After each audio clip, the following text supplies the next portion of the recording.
ஐயா, நான் சாகுற வரைக்கும் உங்க காலை இப்படியே அமர்த்தி விட்டுக்கிட்ட என்னோட வாழ்க்கைய கழிச்சுக்கிறேன் ஐயா.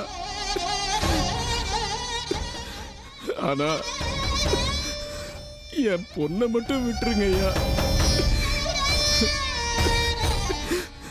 அவ ரொம்ப சின்ன பொண்ணுங்கய்யா.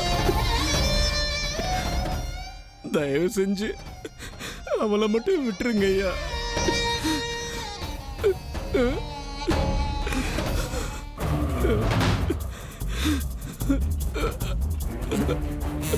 எனக்கு கால் அமுக்கி விட வேண்டியது நீ இல்லடா, உன் பொண்ணு.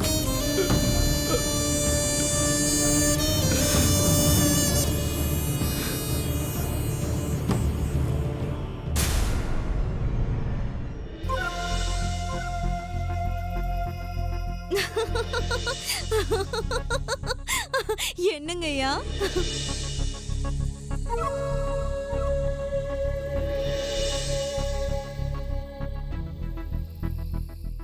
ஜகி,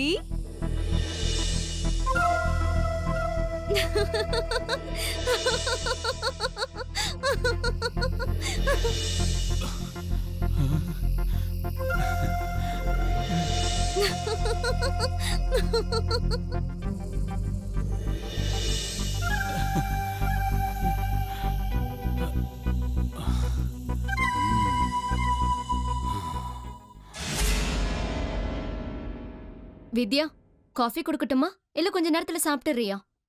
எனக்கு எதுவுமே வேண்டாம் சின்னம்மா. ஏண்டா, ஏன் இந்த வயசுல விரக்தி அடையற? வீட்டுல உள்ளவங்க நிம்மதியா இருப்பாங்க, ஆனா 4 பேர் பேசுறது கேட்கும் போது நாக்கு அப்படிங்கிட்டு சாவலாம் போல இருக்கு. இப்போ அப்படி என்ன ஆயிடுச்சு? ஜக்கி சித்தப்பா அவங்க வீட்டு சண்டைய ஊரெல்லாம் சொல்லிட்டு திரியிறாரு. காலி பசங்க குட்டிச்சுவர் மேல உட்காந்துக்கிட்டு சிகரெட் பிடிச்சுக்கிட்டு என்னெல்லாம் பேசுறாங்கன்னு தெரியுமா சின்னம்மா? எனக்கு எல்லாம் தெரியும்டா. ஏதாவது வாய்க்கு வந்தபடியெல்லாம் பேசுவாங்க. உங்க சித்தப்பாவை அசிங்கமா பேசுவாங்க, என்னையும் தான் பேசுவாங்க. உங்களை பத்தி தப்பு தப்பா பேசினா பரவாயில்ல, உங்களுக்கு பழக்கமா இருக்கும். ஆனா எனக்கு அப்படி அவங்க என்னதான் பேசுனாங்க? அப்படி நீ சகிச்சுக்க முடியாத அளவுக்கு என்ன பேசுனாங்க? ஜக்கி பொண்டாட்டி ஜக்கி வீட்டுல ஒரு வாரம், சேகரன் வீட்டுல ஒரு வாரம் இருப்பான்னு பேசிக்கிறாங்க. இதெல்லாம் ரொம்ப பழைய விஷயம், எனக்கு ஒன்றும் புதுசு கிடையாது. கேட்டு கேட்டே எனக்கு காதெல்லாம் மறுத்து போச்சு. உங்களுக்கு வேணும்னா இது புதுசா இருக்கலாம், ஆனா என்ன கேக்குற கேள்வியில எப்படி இருக்குன்னு தெரியுமா? நீ லலிதா பையனா இல்ல சுனிதா பையனான்னு கேக்குறாங்க. சித்தியே மரியாதை இல்லாம இப்படிதான் பேசுவியா? ஆனா 4 பேர் என்ன பார்த்து கேக்குறாங்களேமா, ஜக்கி சித்தப்பா குடிகாரன் ஆகிறதுக்கு நீங்க தான் காரணம், நீங்க தான் அவர் அப்படி ஆக்கிட்டீங்களா? வித்யா, நான் இந்த மனுஷனை என்னடா பண்ண முடியும்? வீட்டுக்குள்ள வச்சு அவர் கட்டி போடவா? இப்படி எல்லாம் பண்ணா நம்ம குடும்பத்தோட மான மரியாதை போயிடுங்கிற அறிவு அவருக்கு இருக்கணும். பேசுறவங்க வாயெல்லாம் தேடி கொல்லி வைக்க முடியுமா? அப்படி பண்றதுல எந்த பிரயோஜனமும் கிடையாது சின்னம்மா. நீங்க ஜக்கி சித்தப்பாவுக்கு பொண்டாட்டியா நடந்துகிட்டா அவரையும் இந்த மாதிரிலாம் பண்ண போறாரு சொல்லுங்க? நான் சொல்றதை கேளுங்க. ஒரு ஆம்பளைக்கு வீட்டுல நிம்மதியும் சுகமும் கிடைச்சதுன்னா அவன் ஏன் ஊரெல்லாம் இப்படி சொல்லிட்டு திரியறான் சொல்லுங்க? வித்யா, போதும் நிறுத்து. அம்மா, என்ன அடிச்சு ஏன் வாயை மூடுவீங்க? ஆனா ஊர் வாயை எப்படி மூட போறீங்க?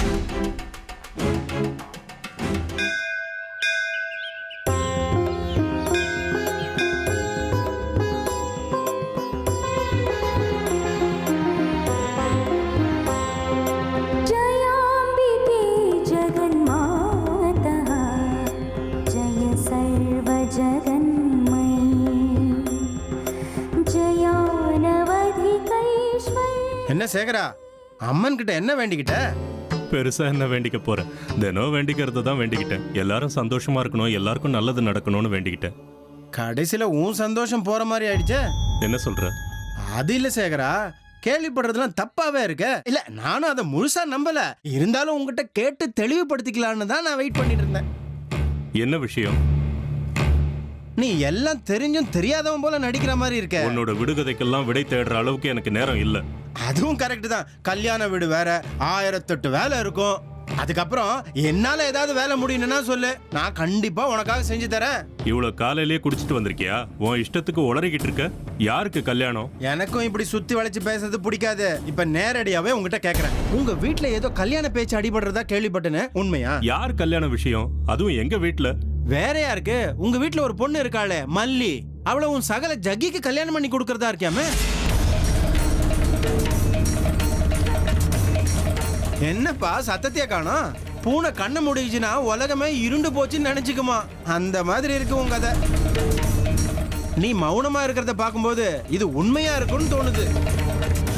யோசிச்சு பார்த்தா எனக்கு 2 விஷயம் தான் குழப்பமா இருக்கு. முதல் விஷயம், நீ ஒரு பொண்ணுக்கு அப்பன் தானே. அப்படி இருக்கும்போது அந்த சின்ன பொண்ணு மல்லிய இந்த ஜக்கிக்கு கல்யாணம் பண்ணி கொடுக்குற. ஜக்கி ஒரு கேடு கட்டவன்னு உனக்கு தெரியும்ல, அவனுக்கு எப்படி அவன் பொண்ணை கொடுக்குற? ரெண்டாவது குழப்பம், நீ அப்பஸ்தானத்துல இருந்து அந்த பொண்ணுக்கு கல்யாணம் பண்ணி வைக்கணும்னு நினைக்கிறது ரைட்டு. ஆனா இந்த மொத்த சக்கராபுரியிலையும் உனக்கு வேற நல்ல மாப்பிள்ளையே கிடைக்கலையா? கொஞ்சம் பொறுமையா தேடி பார்த்தா ஒரு நல்ல மாப்பிள்ளை கிடைக்காமையா போயிடும். சரி, நீ எப்படியாவது போ, எனக்கு என்ன. அந்த பொண்ணை பார்க்கும்போது ஐயோ பாவம்னு இருக்கு. ஏழை வீட்டுல பிறந்த பொண்ணு தான்பா, ஆனா அதுக்காக அவ வாழ்க்கை இப்படியா பாழாகணும்?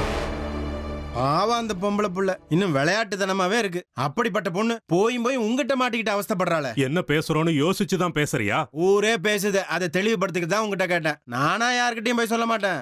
எவ்வளவு படிஞ்சது இந்த வியாபாரத்துல. சும்மா சொல்ல, கமிஷன்லாம் கேட்க மாட்டேன். என்கிட்ட போய் எதுக்காக மறைக்கிற? நீ சரியா தான் பேரம் பேசியிருப்ப, பார்க்கறதுக்கு தான் இப்படி இருக்கிற. அந்த பொண்ணை அவனுக்கு கட்டி கொடுக்கறதுக்கு ஜக்கி எவ்வளவு லட்சம் கொடுத்தா? பஞ்சாட்சரி,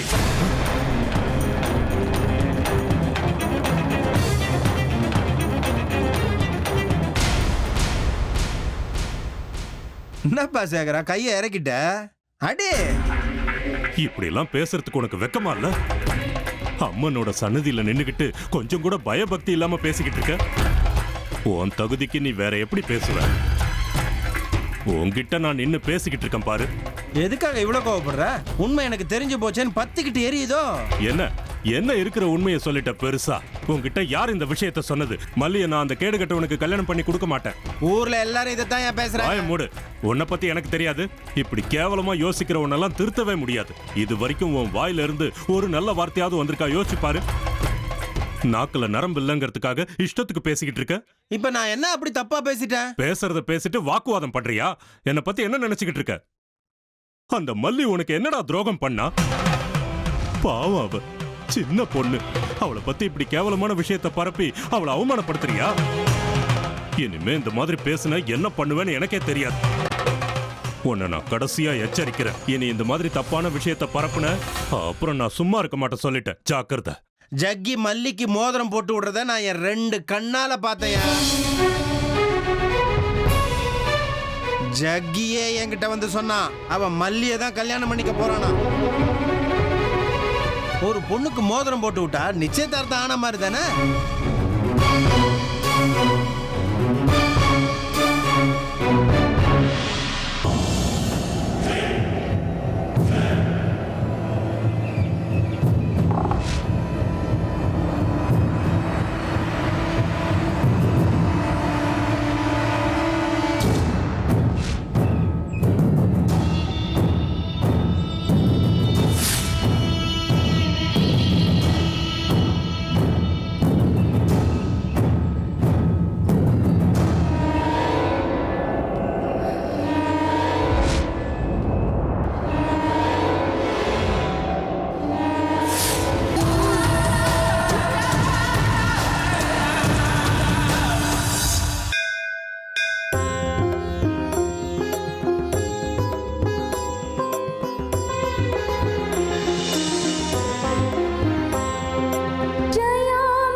அம்மா, மகமாயி, என்னை எதுக்காகம்மா இந்த ஊருக்கு வரவழைச்ச?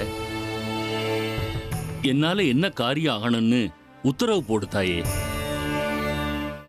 ஓம் மகா திரிபுர சுந்தரியே நமக. சங்கர சாஸ்திரி, உன் கையும் காலும் இழுத்துக்கிட்டு உன் உடம்புல ரத்த ஓட்டம் அப்படியே நின்னு போய் மூச்சு விட முடியாம கஷ்டப்பட்டு உன் புத்தியும் மனசும் என் கைக்குள்ள மாட்டிக்கிட்டு கஷ்டப்படுது.